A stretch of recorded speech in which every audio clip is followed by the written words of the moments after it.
वनवासी, शीघ्र ही मेरा अंधकार अस्त्र तुम्हारा और तुम्हारी सेना का सर्वनाश कर देगा।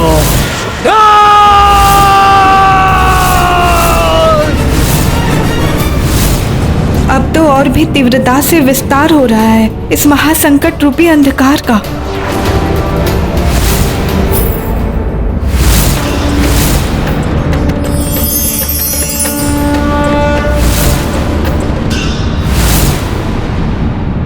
कितनी भी प्रचंड अंधकारमयी शक्तियों का वार कर ले ये शैतान, परंतु मेरे स्वामी पर और उनके स्वामी किसी पर भी उन शक्तियों से उत्पन्न किसी कुत्सित अंधकार का कोई दुष्प्रभाव नहीं होगा।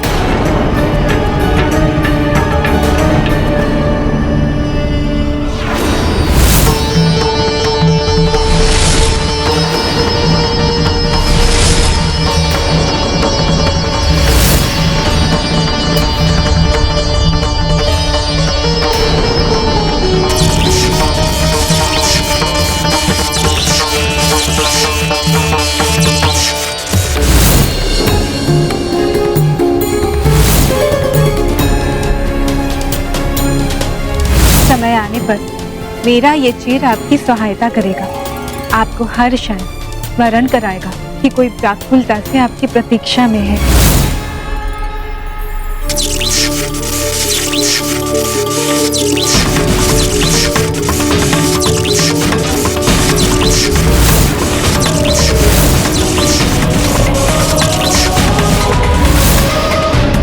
कैसे मिट रहा है ये अंधकार, निष्फल कैसे हो रहा है मेरा प्रहार।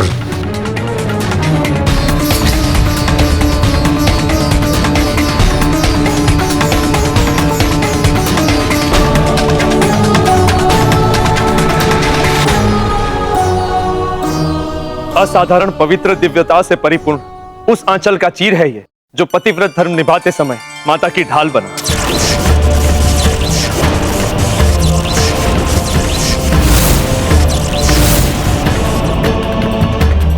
जिस आंचल से माता ने अपने पावन अश्रु को पोंछकर उसे अत्यंत पवित्र बना दिया, उसी आंचल से विलक किया हुआ चीर है ये, जिसमें पतिव्रत धर्म के पालन से संचित अपार शक्ति समाहित है।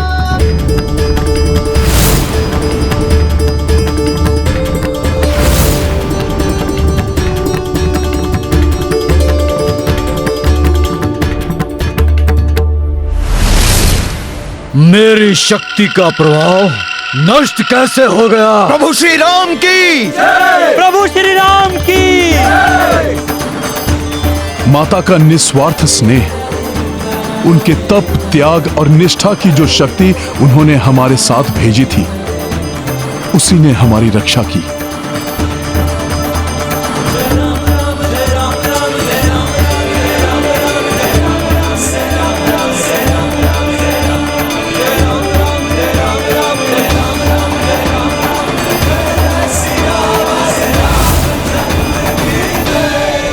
देवी जानकी के वस्त्र के चीर ने आने वाले भविष्य का संकेत दे दिया है कि देवी सीता से पृथक रहकर इस युद्ध में विजय प्राप्त नहीं कर सकेंगे श्री राम। और ये इस बात का भी संकेत है कि ये अधर्मी महाराक्षस अब अधिक समय तक प्रभु और देवी सीता की सम्मिलित शक्तियों से सुरक्षित नहीं रहेगा।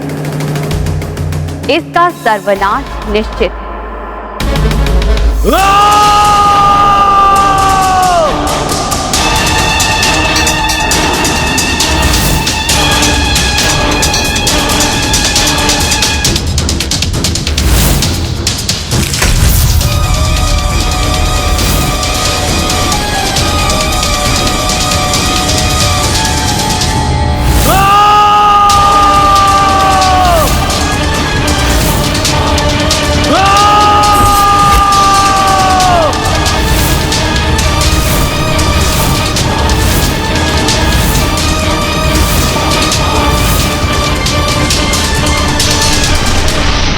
भाभी माँ, शतानंद की गर्जना उसकी बौखलाहट दर्शा रही है। प्रतीत हो रहा है वो किसी प्रचंड आक्रमण का प्रारंभ कर रहा है। वो अंधकार तो नष्ट हुआ, किंतु प्रतीत होता है शतानंद की अंधकारमयी शक्तियों से उत्पन्न संकट अभी भी शेष है। भाभी माँ, भैया की आज्ञा से बंधा ना होता तो इस महायुद्ध में मैं भी उनके साथ होता। इस महासंकट के समय में मुझे उनके साथ होना चाहिए था।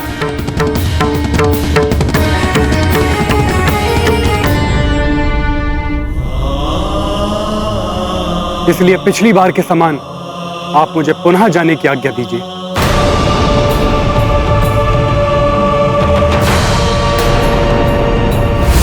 भाभी माँ ने मुझे चिंतित होकर उनकी सहायता के लिए जाने को कहा।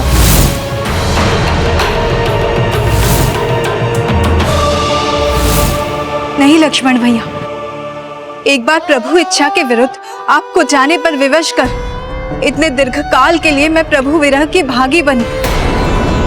पुनः उस विरह वेदना को नहीं सह सकूंगी मैं। मनुष्य को भूल से भी अपनी किसी भूल को नहीं दोहराना चाहिए, अपितु उससे सीख लेकर अपने भविष्य के निर्णय और व्यवहार में सुधार लाने की चेष्टा करनी चाहिए।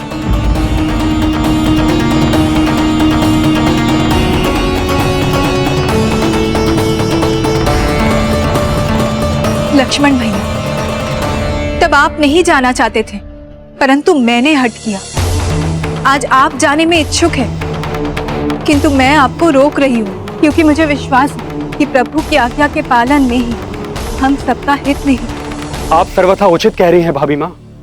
मैं तो इसलिए इतना उत्तेजित हो रहा था क्योंकि मैं चाहता हूँ कि अब शीघ्र हमारे समस्त संकटों का अंत हो जाए।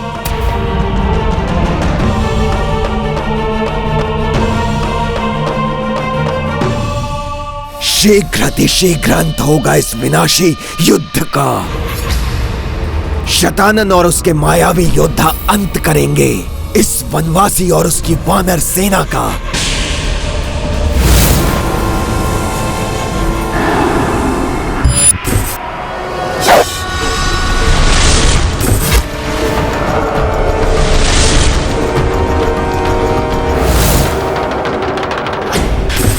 अगर मैं अपने वास्तविक रूप में आ जाऊंगा तो वो वानर और वो वनवासी हमें पहचान सकता है।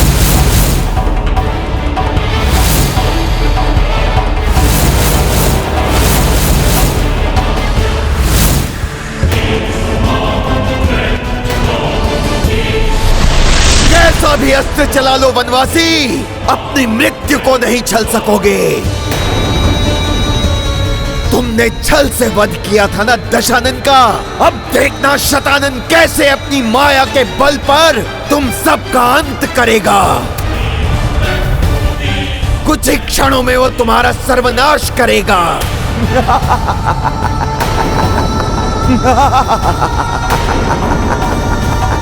जिसके पश्चात लक्ष्मण और सीता का भी वध करवा दूंगा मैं उससे।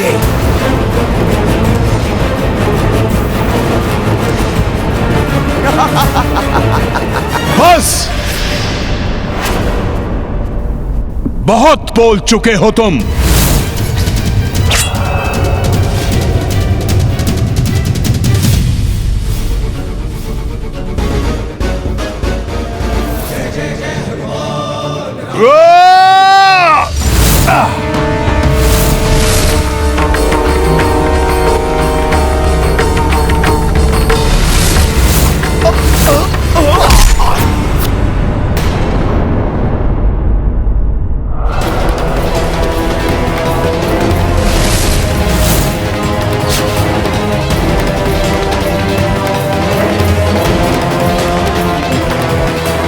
मैंने कहा था ना वानर, ना मुझे और ना ही शतानन को कोई क्षति नहीं पहुंचा सकते तुम।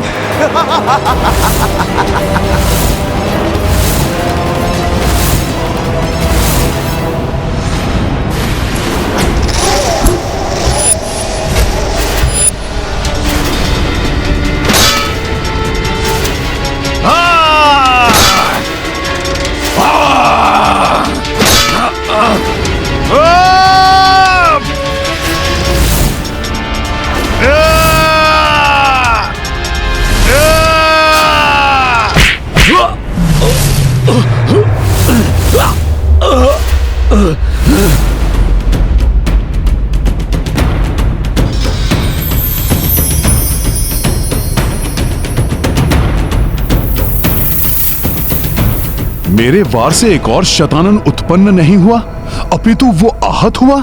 ये कैसे हुआ?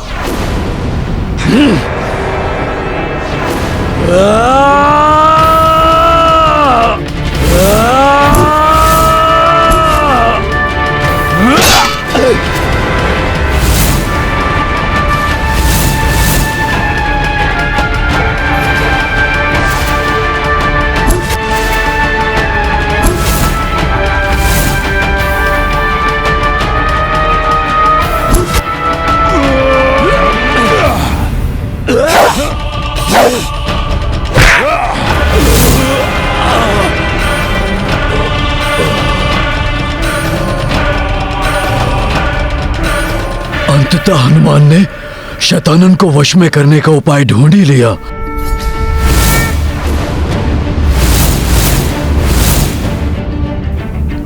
अब ये सेना कुछ नहीं कर सकेगी। इसे रोकने का उपाय प्राप्त हो गया मुझे। अपने इन सभी प्रतिरूपों के मध्य ही कहीं होगा वास्तविक शतानन रावण। अगर वो वेदना में है तो उसके प्रतिरूप ही होंगे। वो वास्तविक शतानन रावण ही मेरा लक्ष्य है।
ये दुष्ट वानर तो शतानन पर हावी हो रहा है। वानर! शतानन को पराजित करना इतना सरल नहीं है। मैं पुनः अपने प्रतिरूपों के मध्य खो जाऊंगा।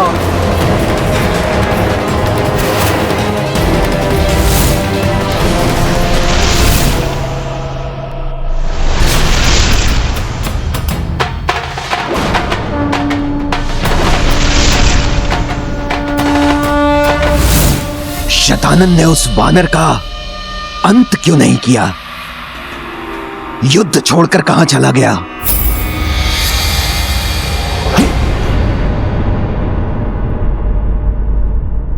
प्रभु, शतानन को नष्ट करने का ये अवसर व्यर्थ हो गया। प्रभु, वो दुष्ट अचानक मेरे सामने से ओझल हो गया। हनुमान, शतानन के अदृश्य होने के समय क्या आपने मायासुर को वहां देखा था?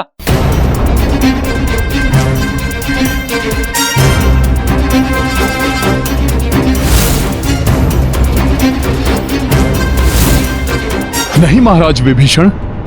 अर्थात वो दोनों एक साथ ही कहीं छिपे हैं। मुझे इसी बात की चिंता है प्रभु। मायावी प्रपंच रचने में प्रांगत मायासुर और शतानंद कहीं कुछ और महाविनाशकारी तो नहीं रचने जा रहे हैं।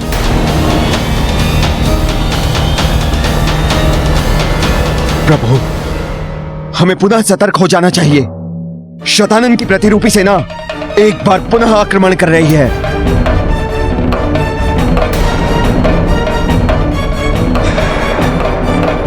जब तक वास्तविक शतानन का अंत नहीं होता, ये सभी ऐसे ही आक्रमण करते रहेंगे।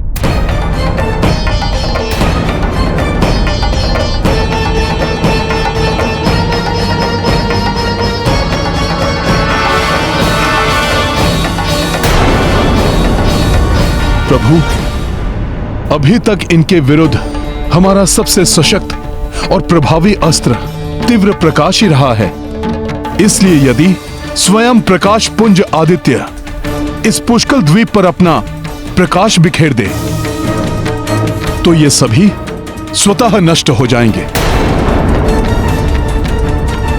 और इन सबको नष्ट होता देखकर वास्तविक शतानन को भी हमारे समक्ष प्रकट होना पड़ेगा। प्रभु, आपके एक आदेश पर एक नहीं सभी द्वादश आदित्य प्रस्तुत हो जाएंगे।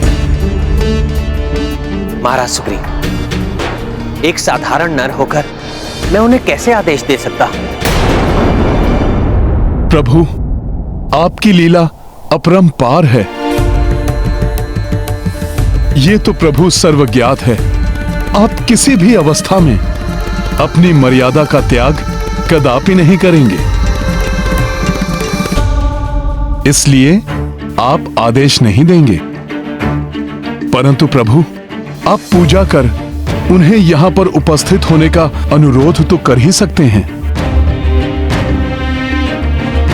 प्रभु, उसमें तो मर्यादा का उल्लंघन नहीं है।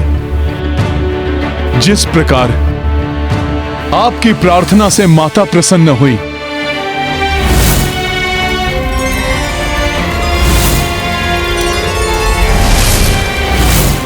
उसी प्रकार यदि आपने समस्त द्वादश आदित्य के नाथ प्रभु भोलेनाथ की आराधना की तो प्रभु वो भी प्रसन्न हुए बिना नहीं रह सकेंगे और हम सबको अवश्य इस संकट से उबारेंगे।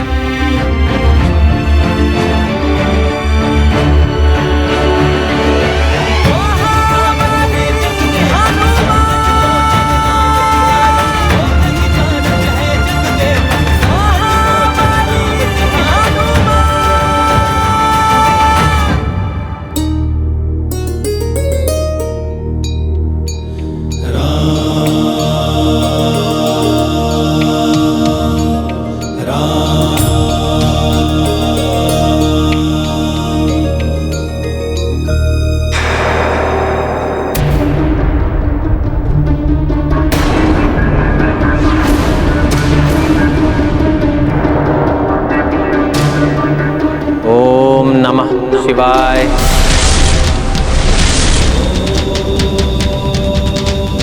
ओम नमः शिवाय।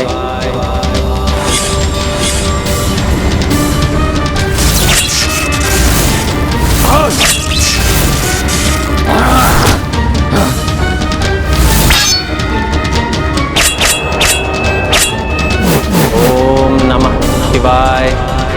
ओम नमः शिवाय। ओम नमः शिवाय।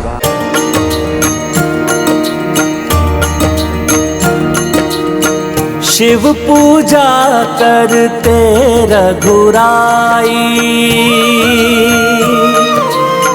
राक्षस रोके सहस्त्रों आई। किंतु कपीसम भक्त हूँ जाके, काज करी को खंडित ताके। सिया राम जय हनुमान। आभाना करी अवध बिहारी, किस विध शंभु नहीं पधारे। जय शिव शंकर जय रघुनंदन, जय महावीरा केसरी नंदन।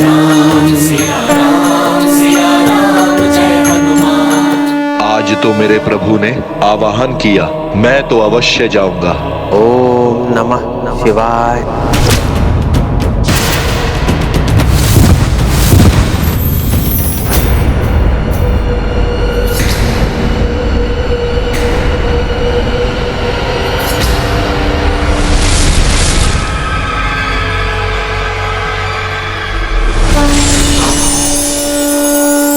श्री राम,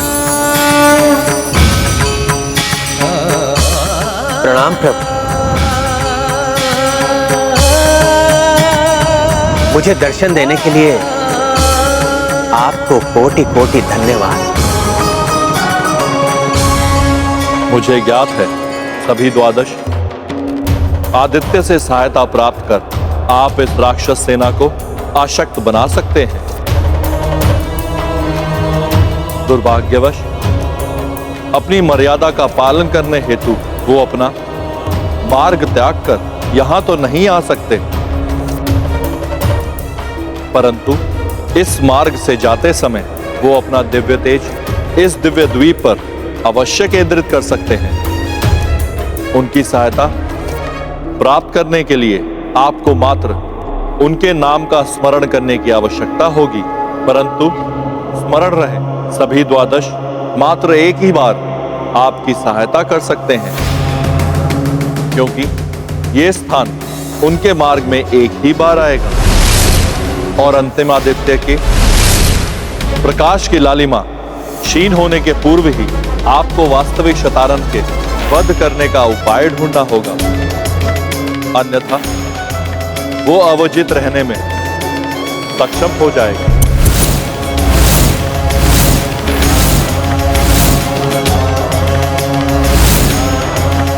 यदि व्यक्ति सच्चे हृदय से ईश्वर का स्मरण करे, ईश्वर अवश्य मार्गदर्शन करते हैं।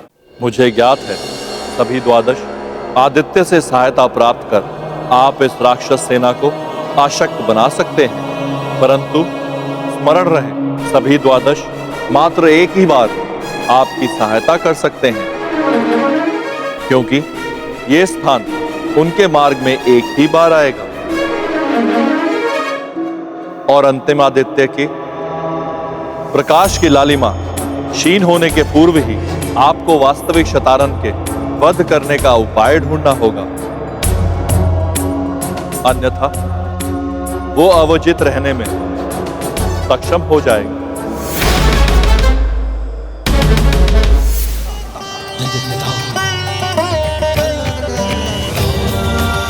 विजयी भव।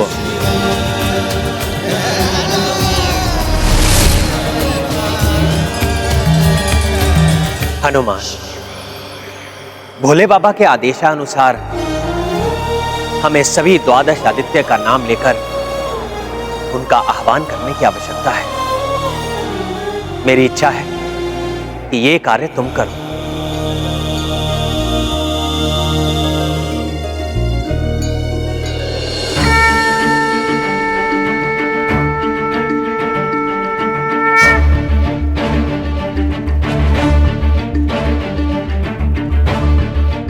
ओम वरुण आदित्याय नमः। मित्र आर्यमन, भग अंश सूर्य, धात्री इंद्र, सवित्र यम, दक्ष एवं रवि।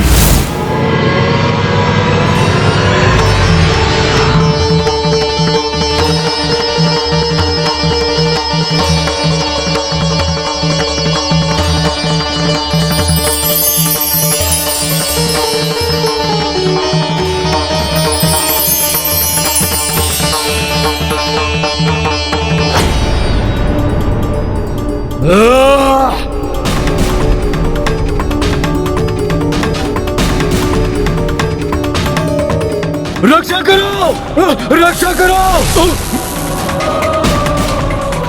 नष्ट करना है हमें प्रकाश। भागो, अंधकार की ओर भागो।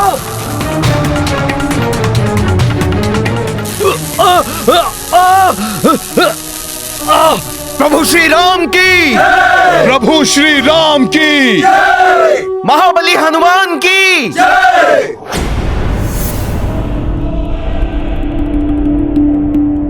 महाशक्तिशाली महाराक्षस होकर भी एक मरकट से बचकर छिपने की आवश्यकता पड़ गई आपको शतानन। मायासुर, युद्ध में अहंकार का कोई स्थान नहीं। उस मरकट ने मुझे देख लिया, उसे मेरी दुर्बलता का ज्ञान हो गया। मेरी सेना के मनोबल के लिए उचित नहीं था कि मैं दुर्बल होकर भी उस मरकट से मैं लड़ता रहूं। परंतु आपका वध तो कोई नहीं कर सकता शतानन। फिर ये हाँ, ये सत्य है मायासुर। आपको भी ज्ञात है, मेरी मृत्यु का शस्त्र भूलोक के निचले 7 तलों को पार करके ही प्राप्त किया जा सकता है। किसी भी जीवित प्राणी के लिए ऐसा करना असंभव है, परंतु फिर भी मैं उस वानर को अपनी दुर्बलता का लाभ उठाने नहीं दे सकता था।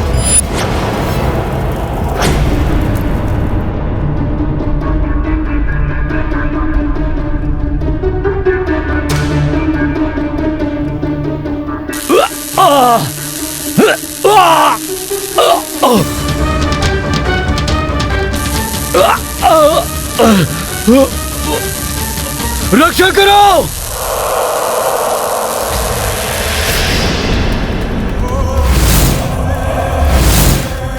हे महाशक्तिशाली महाराक्षस, शीघ्र ही कुछ कीजिए, अन्यथा अनर्थ हो जाएगा।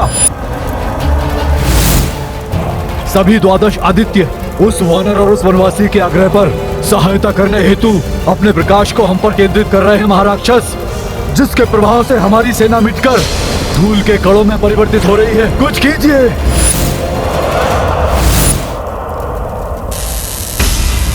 क्लांत हो जाएंगे ये वनवासी और वानर मुझे मिटाने का प्रयास करते करते, परंतु मुझे क्षति नहीं पहुंचा सकेंगे, क्योंकि जब तक ये प्रकाश है तब तक ही उनका जीवन शेष है। प्रकाशशील होते ही मेरे ये प्रतिरूप फिर से जीवित हो जाएंगे।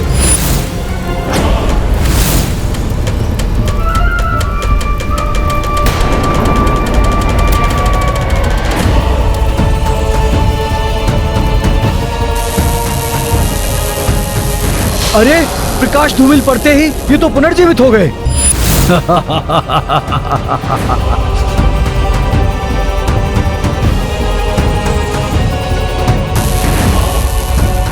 द्वितीय आदित्य का प्रकाश आते ही पुनः नष्ट हो रहे हैं ये दुष्ट। संकट अभी मिटा नहीं। आदित्य की रश्मि के मिटने के बाद भी प्रकाश के लुप्त होते ही यह आसुरी सेना पुनः उठ खड़ी होगी।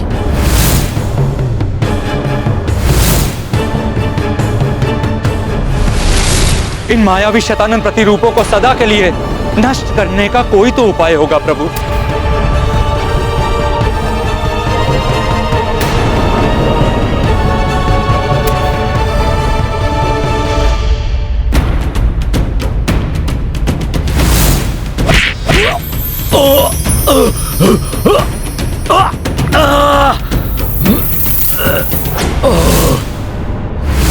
हाँ महाराज विभीषण जी, उसका भी उपाय है। जिस प्रकार रानी चींटी से ही सभी सैनिक चींटियों की शक्ति जुड़ी होती है और उसकी मृत्यु होते ही अन्य सभी चींटियां बिखर जाती हैं, उसी प्रकार वास्तविक शतानन की मृत्यु के साथ ही ये सब स्वतः ही नष्ट हो जाएंगे।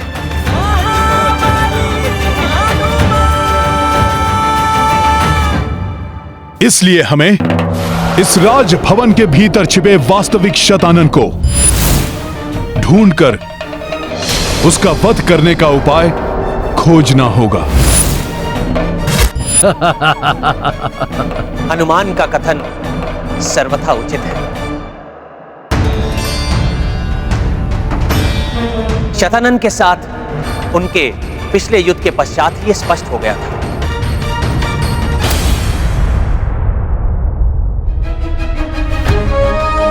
प्रभु, आप मुझे अनुमति दीजिए कि मैं उस दुष्ट को ढूंढकर उसका अंत कर सकूं। हाँ प्रभु, हमें भी आज्ञा दीजिए, हम भी जाएंगे हनुमान जी के साथ। हाँ प्रभु, हमें भी आज्ञा दीजिए, हम भी जाएंगे हनुमान की सहायता करने। प्रभु प्रभु, हमें भी आज्ञा दीजिए, हम भी हनुमान के साथ जाएंगे और उस दुष्ट असुर का वध कर देंगे। किसी भी गुप्त और एक मुख्य शत्रु बिंदु पर केंद्रित आक्रमण संपूर्ण सेना के साथ नहीं किया जा सकता। उसके लिए लघु सैन्य टुकड़ी ही उपयुक्त होती है। इसलिए मैं और अन्य 2 वानर योद्धा नल और नील ही इसके लिए पर्याप्त होंगे।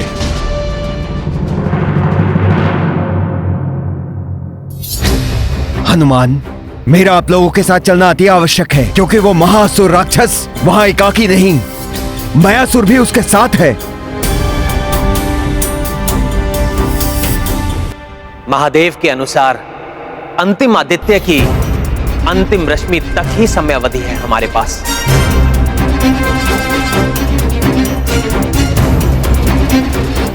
उसके पूर्व ही हमें महाराक्षस शतानन का वध करना होगा। प्रभु, शतानन के वध का उपाय कुछ भी हो और वो किसी भी लोक में छिपा हो,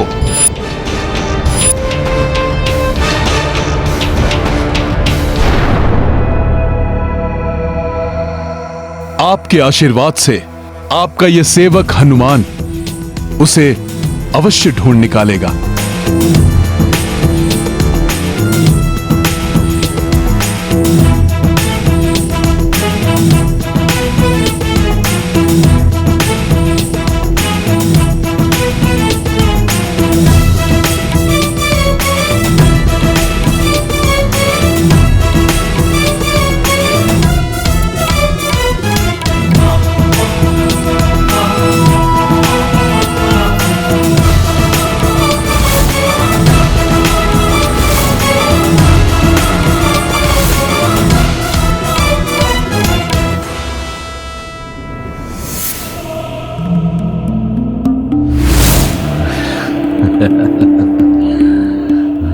अशुभ समाचार?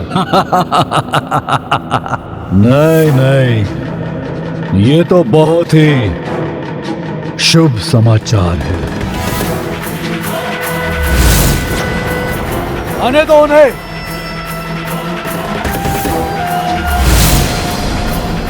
ऐसी शाह शक्तियों को एकत्रित करके स्वागत करूंगा उनका कि वो शक्तियां यहाँ आ तो जाएंगी, परंतु मेरे लोक से उनका जीवित लौटना असंभव हो जाएगा। असंभव हो जाएगा। शतानन से रक्षित नहीं है किसी का आनंद।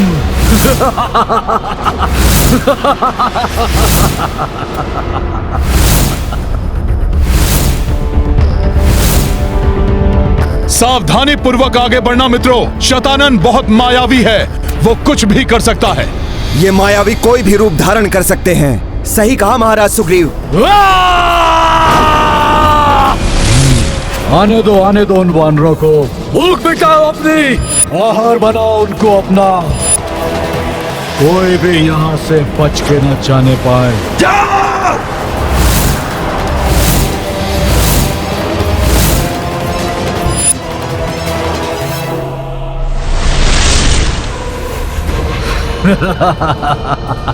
उस वानर के प्राण तो मैं हरूंगा जिसने मेरे प्रिय अक्षय कुमार का वध किया था, मेरे शस्त्रागार को नष्ट किया था।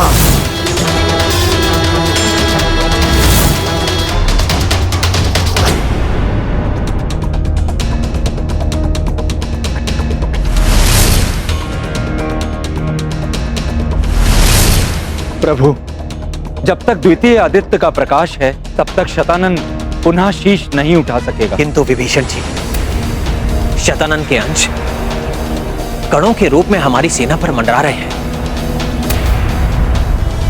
प्रकाश के मंद पड़ते ही ये पुनः अपना रूप धारण कर सकते हैं।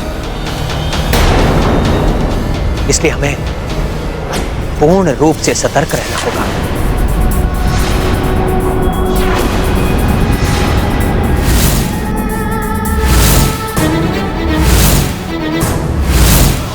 भाभी मां, सावधान हो जाइए। मुझे अपने आसपास राक्षसी गतिविधियों का आभास हो रहा है।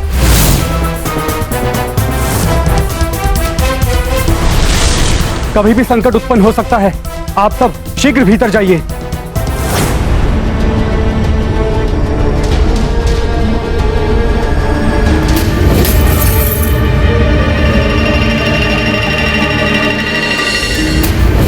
सिंह की मांद में घुसकर उसका आखेट करना सहज नहीं होता साथियों। आक्रमण कहीं से भी हो सकता है, अतः हमें पूर्ण सतर्कता से आगे बढ़ना चाहिए। अंधेरे स्थान के निकट मत जाना, ये असुर कहीं भी छिपे हो सकते हैं।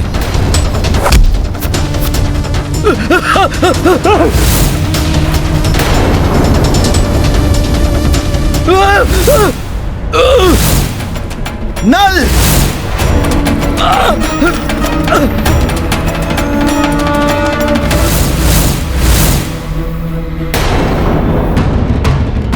दुष्ट राक्षसों, अंधकार का लाभ उठाते हो।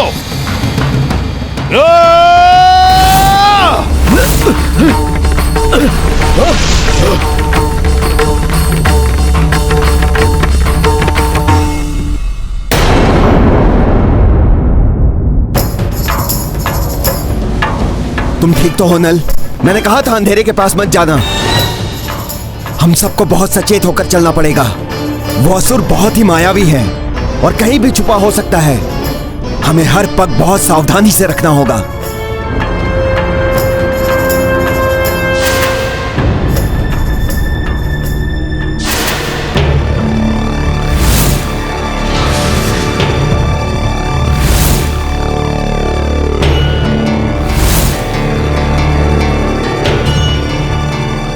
ये स्थान तो रिक्त दिखाई दे रहा है। वो असुर कहां गया होगा? कहीं दिखाई नहीं पड़ रहा। अवश्य ही वो अपने भवन के किसी अंधकार में स्थान पर छुपा हुआ होगा। मयासुर के साथ मिलकर वो कोई गुप्त योजना बना रहा होगा।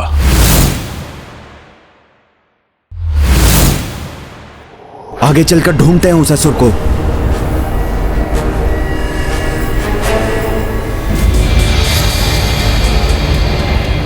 महाराज, वो आ रहे हैं हमारे अंधकारमय कक्ष की ओर।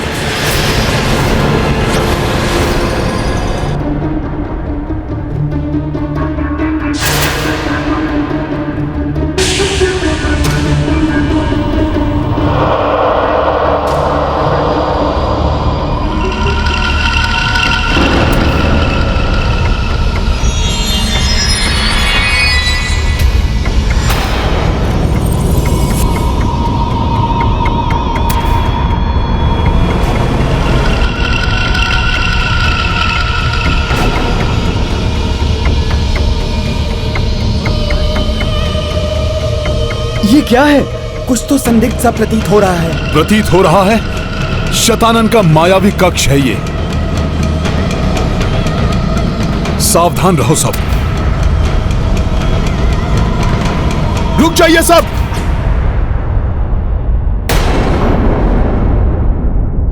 ये हमें फंसाने की कोई चाल है।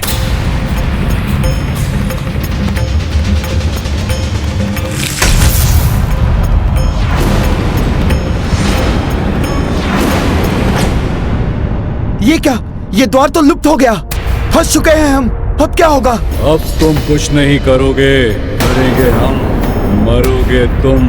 शत्रु करे गुहार, शतानन करे संहार।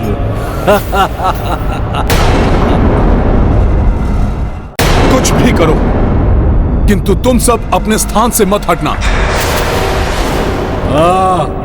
मत हटो, प्रतीक्षा करो। प्रकाश के समाप्त होते ही बहुत आनंद आएगा। बहुत क्रीड़ा करेंगे तुम वानरों के साथ हम। उसके पश्चात तुम हमारा आहार बनोगे। आहार बनोगे तुम हमारा।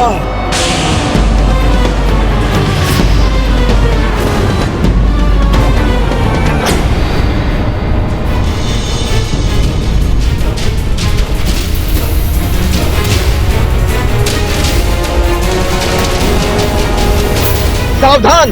द्वितीय आदित्य के प्रकाश लुप्त होते ही शतानन के प्रतिरूप पुनः अपना रूप ले रहे हैं।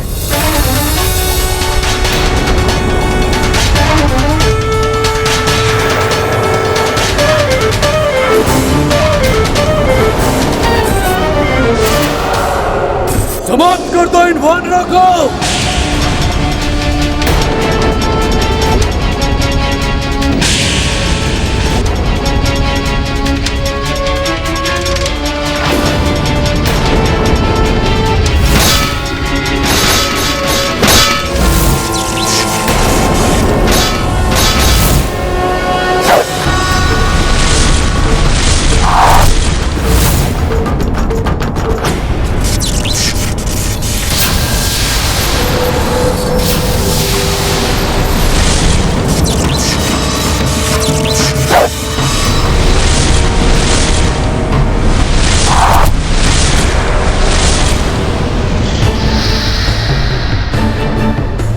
राक्षसों, धरती पर तो लक्ष्मण ही तुम्हारा काल बन जाएगा।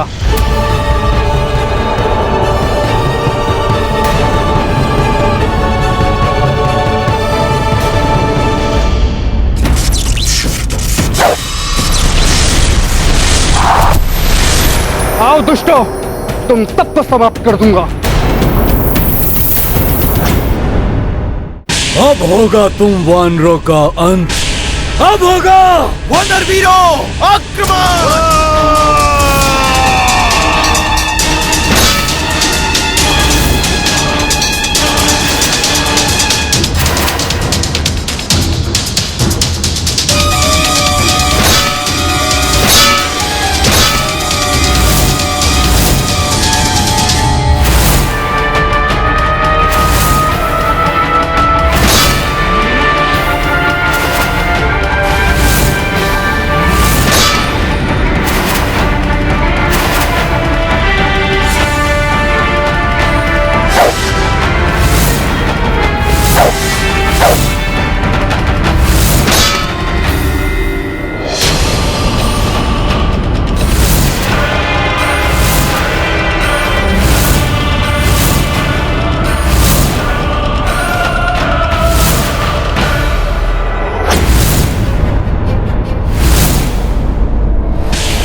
अब जाकर इस वानर को अंधकूप में धकेलता हूं।